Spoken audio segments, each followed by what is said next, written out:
시청자 여러분 안녕하세요. 평양남자 김정국입니다. 반갑습니다. 예전에 유튜브에서 재밌는 영상을 본 적이 있습니다. 아마 여러분들 중에도 많은 분들이 보셨을 거라고 생각합니다. 한국의 한 여행 유튜버가 시베리아 횡단 열차를 타고 가던 중에 북한 노동자들을 만났는데 그때 상황을 생생하게 담은 영상이었습니다.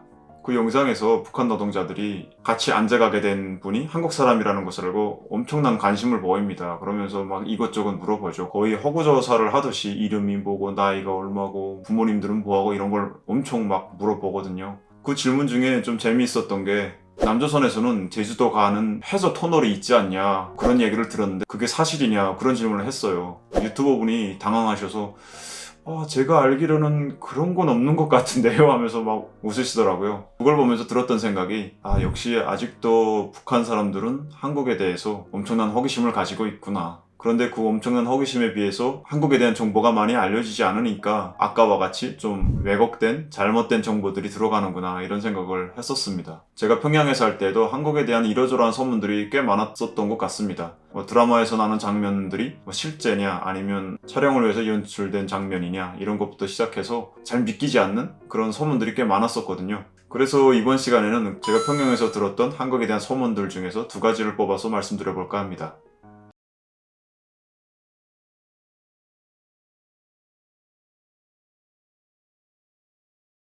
네, 제가 평양에 살면서 한국에 대해 들었던 소문 첫 번째는요, 핸드폰에 관한 얘기입니다. 제 기억으로는 2000년대 후반, 2008년, 2009년 그때쯤으로 기억을 하는데요. 그때 북한에서 핸드폰이 막 보급이 되기 시작했었거든요. 처음에는 핸드폰의 수가 적었기 때문에 정말 국소수에 돈 많은 사람들이 핸드폰을 먼저 쓰기 시작했어요. 그때는 거리에서 핸드폰을 들고 다니기만 해도 와 진짜 사람이 달라 보이고 저 사람은 진짜 엄청난 재력을 가졌구나 그럴 정도로 핸드폰이 귀했던 시기였거든요. 지금은 북한에 아리랑, 평양 등 북한의 자국 핸드폰 브랜드들이 여럿 있거든요. 근데 그때 당시에는 북한 자국 브랜드가 없었어요. 중국 브랜드 화웨이만 있었거든요. 거리를 지나가다가 누가 화웨이 핸드폰으로 전화를 하면서 지나가면 외계에서 온 사람처럼 봤었거든요. 그 신기함이 어느 정도냐면 길을 지나가다가 람보르기니 같은 슈퍼카를 타고 지나갈 때 사람들이 한 번씩 이렇게 돌아보게 되잖아요. 약간 그런 느낌이었어요. 아무튼 그때 당시 핸드폰이 막 보급되기 시작해서 핸드폰을 드는 사람이 정말 몇 안 될 때 그때 한국에 대한 소문을 들었던 것이 있습니다. 한국 사람들은 전 국민의 핸드폰을 든다는 거예요. 심지어 거리에서 빌어먹는 거지들마저도 핸드폰은 다 있대요. 저 그 얘기를 들었을 때 차마 믿지 못하겠더라고요. 한국이 잘 사는 건 알지만 한국도 잘 사는 사람이 있고 못 사는 사람이 있을 텐데 못 사는 사람들은 핸드폰이 없지 않을까? 중상층 사람들만 들지 않을까? 이렇게 생각이 들더라고요. 근데 잘 살건 못 살건 전 국민의 핸드폰은 다 들고 있다고 하니까 이게 상상이 안 되는 거예요. 이 소문은 좀 뽕이 섞였다. 좀 과장됐다. 이렇게 나름 받아들였었죠, 그때는.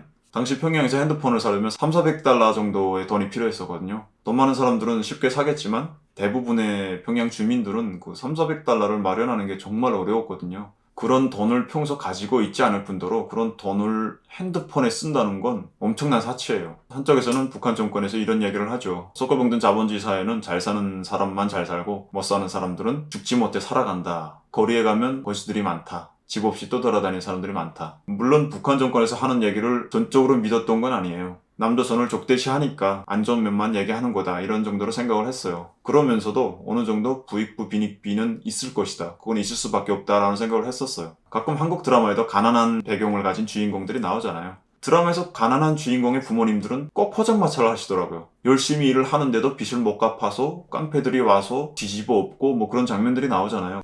잘 사는 사람들은 잘 사는데 일반 사람들은 저렇게 힘들게 사는구나. 빚에 쩌들리면서 사는구나. 이렇게 생각했었죠. 근데 그런 사람들마저도 다 핸드폰을 들었다라고 생각하니까 이건 좀 아니라는 생각이 들었어요. 나중에 제가 프랑스로 유학을 나갔고 거기서 한국에서 온 교환학생들도 유럽 봤고 또 나중에 탈북을 해서 한국에 와서 지금 현재 살고 있고 보니까 그때 당시 대한민국의 전 국민이 핸드폰을 들었겠구나. 그게 사실이었겠구나 라는 생각이 들어요. 지금에야 공짜 폰도 얼마나 많고 새 폰을 사려고 하니까 돈이 드는 거지 좀 낡은 모델의 핸드폰들은 거의 돈 안 들이고 살 수도 있는 거잖아요. 제가 생각컨대 아직도 북한 사람들, 평양 사람들도 한국의 전체 국민이 핸드폰을 들고 있다는 사실을 선뜻 믿을 것 같지 않습니다. 북한에서는 아직도 핸드폰이 부의 상징이기 때문에 핸드폰을 가졌으면 잘 사는 부류에 속하고 핸드폰을 가지지 못했으면 좀 가난한 부류에 속하고 그런 게 있거든요. 한국과는 다른 모습이죠. 누가 핸드폰 좋은 거 들고 간다고 해서 멈춰서서 돌아보고 그러는 사람이 없잖아요. 누가 핸드폰을 좋은 거 들었든 못 들었든 그런 거에 대해서 신경 쓰지 않는 단계이고 핸드폰을 쓴다고 해서 그 사람이 잘 산다고 생각하는 건 더더욱이 말이 안 되죠. 제가 평양에 살면서 들었던 한국에 대한 소문 두 번째는요. 한국 사람들이 1억 벌기 운동을 한다는 이야기였습니다. 밝힐 수는 없지만 제가 아는 사람 중에 어떤 분이 한국에 대해서 좀 많이 아시는 분이었어요. 적어도 저보다는 한국에 대한 정보를 많이 알고 계셨어요. 사실인지 아닌지는 모르겠지만 그분이 얘기를 해주면 되게 좀 신기했어요. 딴 세상 얘기 같았어요.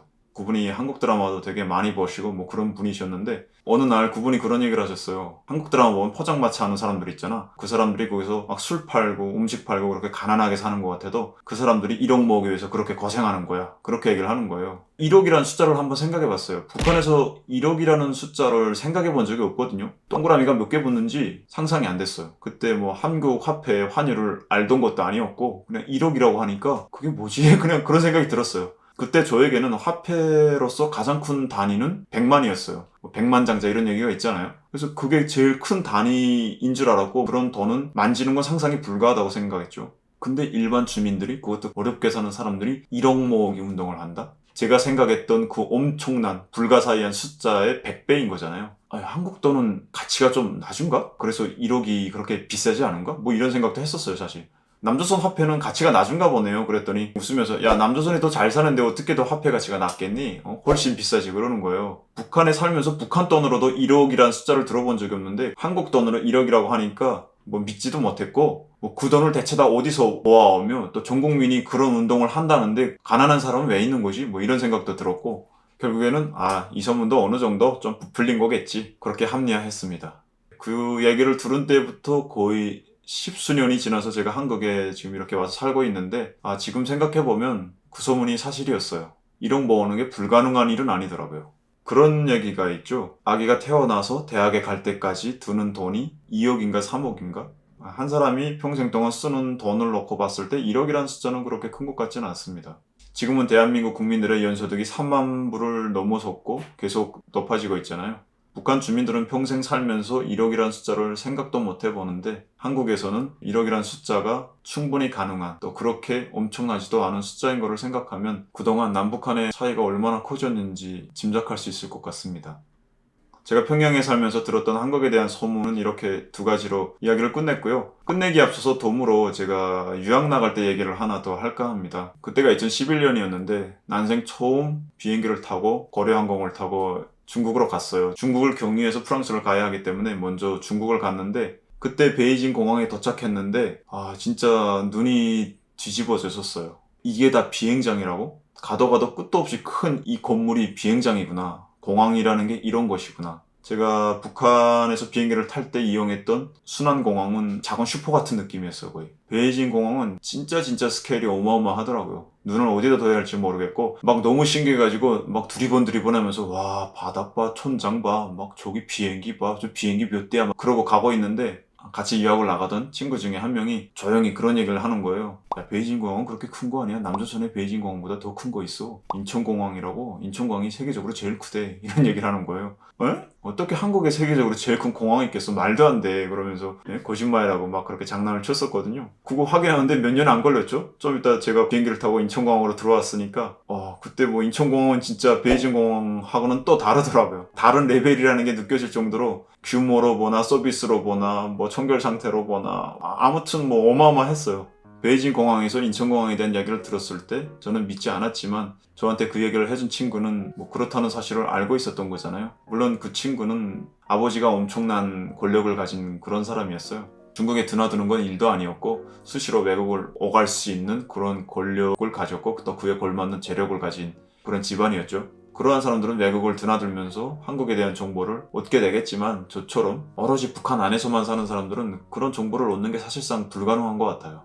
몰래 드라마를 본다고는 하지만 드라마를 통해서 현지의 정보를 얻는다는 것은 많은 한계가 있는 것 같아요. 제가 지금 한국에 살면서 매일매일 향유하고 있는 일상들이 북한 사람들에게는 절대 믿을 수 없는 그러한 사실인 경우들도 참 많습니다. 북한 정부가 외부의 정보를 엄격하게 차단하면 차단할수록 북한 내부의 사람들은 더 외부에 대해서 궁금함을 갖게 되고 그 중에서도 특히나 한국에 대해서 강렬한 호기심을 가지는 것 같습니다. 아무쪼록 북한도 빨리 문이 열려서 북한 사람들이 더 넓은 세상의 정보를 마음껏 듣고 공유하고 향유하면서 지금의 제가 누리고 있는 일상을 북한 사람들도 누리게 되는 그런 날이 왔으면 좋겠습니다. 네, 오늘도 시청해주셔서 감사합니다. 지금까지 평양남자 김정국이었습니다.